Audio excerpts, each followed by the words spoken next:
18 de 1 Reis, somos levados ao coração de um dos momentos mais poderosos e decisivos da história de Israel, onde o profeta Elias enfrenta os profetas de Baal em um confronto que não é apenas físico, mas profundamente espiritual.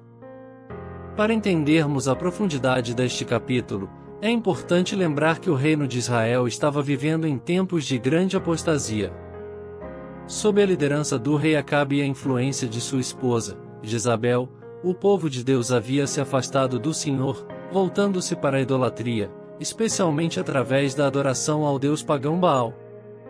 Tudo começa com a ordem divina a Elias para se apresentar ao rei Acabe.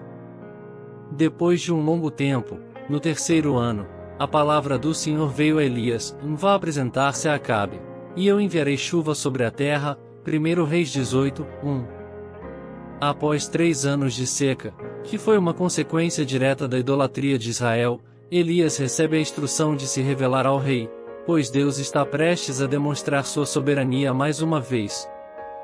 Mas antes de Elias encontrar Acabe, ele encontra Obadias, um servo fiel do Senhor que havia protegido 100 profetas, escondendo-os em cavernas, para que não fossem mortos por Jezabel. Obadias estava em uma posição delicada, pois servia diretamente ao rei Acabe, mas seu coração estava comprometido com Deus.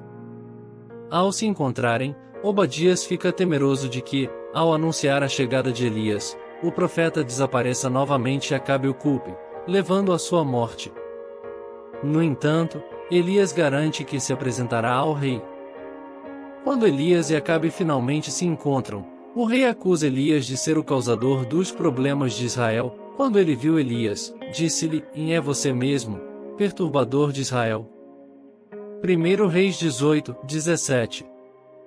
Elias rapidamente responde que Acabe e sua família são os verdadeiros culpados, pois abandonaram os mandamentos do Senhor e seguiram os Baalins. Aqui começa o ponto central deste capítulo. Elias desafia Acabe a reunir todo o povo de Israel, juntamente com os 450 profetas de Baal e os 400 profetas de Azerá, no Monte Carmelo. Este seria o local do grande confronto entre o Deus verdadeiro e o Deus falso Baal. Elias propõe um desafio: em cada grupo, tanto ele quanto os profetas de Baal, deve preparar um sacrifício sobre um altar, mas sem acender o fogo. O Deus que respondesse enviando fogo para consumir o sacrifício seria o Deus verdadeiro. Elias foi até o povo e disse: até quando vocês vão oscilar entre duas opiniões? Se o Senhor é Deus, sigam-no, mas se Baal é Deus, sigam-no. O povo, porém, nada respondeu. 1 Reis 18, 21. A dúvida do povo reflete a realidade de muitas pessoas até hoje, que oscilam entre a verdade de Deus e os atrativos do mundo. Os profetas de Baal aceitaram o desafio. Desde a manhã até o meio-dia, eles clamaram a Baal, gritaram, dançaram, e até se cortaram com espadas, mas não houve resposta. O texto nos mostra a impotência de Baal, e então Elias começou a zombar deles: gritem mais alto. Talvez ele esteja meditando, ou ocupado, ou viajando. Talvez esteja dormindo e precise ser acordado. 1 Reis 18, 27. Elias sabia que Baal não era real, e o silêncio que se seguiu mostrou a verdade sobre esse falso Deus. Chegou então a vez de Elias. Ele reconstruiu o altar do Senhor com 12 pedras, simbolizando as 12 tribos de Israel. Em seguida, ele mandou encharcar o altar com água, até que ficasse humanamente impossível acender o fogo. Isso demonstra a total confiança de Elias no poder de Deus, pois, aos olhos humanos, seria impossível que o sacrifício pegasse fogo. Elias mandou que enchessem 4 jarras grandes de água e as derramassem sobre o holocausto e sobre a lenha. Façam-no novamente, ele disse, e eles o fizeram de novo. Façam-no pela terceira vez, ordenou, e eles o fizeram pela terceira vez. 1 Reis 18, 33, 34. A intenção de Elias era clara, e ele queria que o povo soubesse que o que estava prestes a acontecer seria um milagre direto de Deus, sem qualquer intervenção humana. Então Elias orou ao Senhor, e sua oração foi simples, mas cheia de fé e convicção. Ó Senhor, Deus de Abraão, de Isaque e de Israel, que hoje fique conhecido que Tu és Deus em Israel e que sou Teu servo e fiz todas estas coisas por ordem Tua. Responde-me, ó Senhor, responde-me, para que este povo saiba que Tu, ó Senhor, és Deus, e que estás fazendo o coração deles voltar para Ti. 1 Reis 18, 36, 37.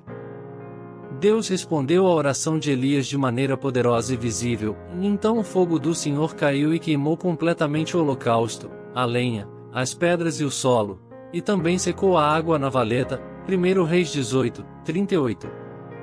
Esse evento foi uma demonstração pública da supremacia de Deus e um claro sinal de que Baal não era nada além de um ídolo vazio. Após essa manifestação divina, o povo caiu prostrado e declarou: O Senhor é Deus. O Senhor é Deus. 1 Reis 18, 39. Elias ordenou que os profetas de Baal fossem capturados e executados, conforme a lei de Deus. Isso representou um julgamento sobre a falsa adoração e um retorno à adoração verdadeira em Israel. Ainda no final deste capítulo, após o confronto espiritual, Elias sobe ao topo do Monte Carmelo para orar por chuva, pois a seca, que durava 3 anos, estava prestes a acabar. Ele manda seu servo olhar para o horizonte repetidamente. Após 7 tentativas, o servo vê uma pequena nuvem no horizonte, e Elias imediatamente sabe que a chuva está a caminho. Na 7ª vez o servo disse: Uma nuvem tão pequena quanto a mão de um homem está se levantando do mar. Então Elias disse: Vá dizer a Acabe, prepare o seu carro e desça antes que a chuva o impeça. 1 Reis 18, 44. Logo, o céu se enche de nuvens, e uma grande tempestade cai sobre a terra, pondo fim à seca. A história do capítulo 18 de 1 Reis nos ensina muitas lições sobre fé, coragem, obediência e a soberania de Deus. Elias foi um instrumento nas mãos de Deus para trazer o povo de volta ao Senhor, e sua confiança em Deus nunca vacilou, mesmo diante de circunstâncias impossíveis. Que essa história inspire nossa fé, nos lembrando que o Senhor é Deus sobre todas as coisas, e que Ele sempre responde às orações daqueles que confiam nele. Agora, quero convidá-lo para um momento de oração. Vamos falar com o nosso Deus, que é soberano e fiel, o mesmo Deus que respondeu a Elias com fogo do céu, mostrando seu poder e sua glória. Senhor Deus Todo-Poderoso, nós te louvamos por quem Tu és. Tu és o Deus verdadeiro, o Criador dos céus e da terra, e não há outro além de Ti. Assim como o Senhor respondeu a Elias no Monte Carmelo, demonstrando o Teu poder, nós te pedimos que também te manifestes em nossas vidas. Ajuda-nos a manter nossa fé firme em Ti, mesmo quando estamos cercados de desafios e dúvidas. Que possamos aprender com o exemplo de Elias a confiar em Ti de todo o coração, sabendo que o Senhor nunca falha. Senhor, assim como Elias orou por chuva e o Senhor enviou, nós também pedimos que o Senhor derrame sobre nós as bênçãos que tanto necessitamos. Que o Teu Espírito Santo venha sobre nós como uma chuva de avivamento, renovando nossas forças, nossa fé e nosso compromisso contigo. Que possamos viver uma vida de obediência, honrando o Teu nome e proclamando a Tua verdade a todos ao nosso redor. E, Senhor, ajuda-nos a discernir entre o que é verdadeiro e o que é falso. Que possamos rejeitar toda forma de idolatria em nossas vidas, qualquer coisa que tome o lugar que pertence somente a Ti. Dá-nos coragem, assim como deste a Elias, para falar a Tua verdade, mesmo quando estamos em minoria. Sabemos que o Senhor é fiel, e que sempre responderá àqueles que buscam a Ti de coração sincero. Obrigado, Senhor, por Tua fidelidade. Obrigado por Tua presença em nossas vidas.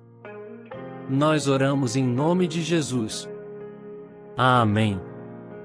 Neste momento de oração, peço que cada pessoa que está assistindo a este vídeo reflita sobre o que Deus está falando com ela através desses capítulos. Que possamos buscar a mesma sabedoria que Salomão pediu, e que nossas vidas sejam um reflexo da glória de Deus em tudo o que fazemos. Convido você a compartilhar seus pensamentos e reflexões nos comentários. Não se esqueça de curtir este vídeo, se inscrever no canal para mais estudos bíblicos como este, e compartilhar este conteúdo com amigos e familiares que possam ser abençoados por esta mensagem. Que Deus continue abençoando a sua vida abundantemente.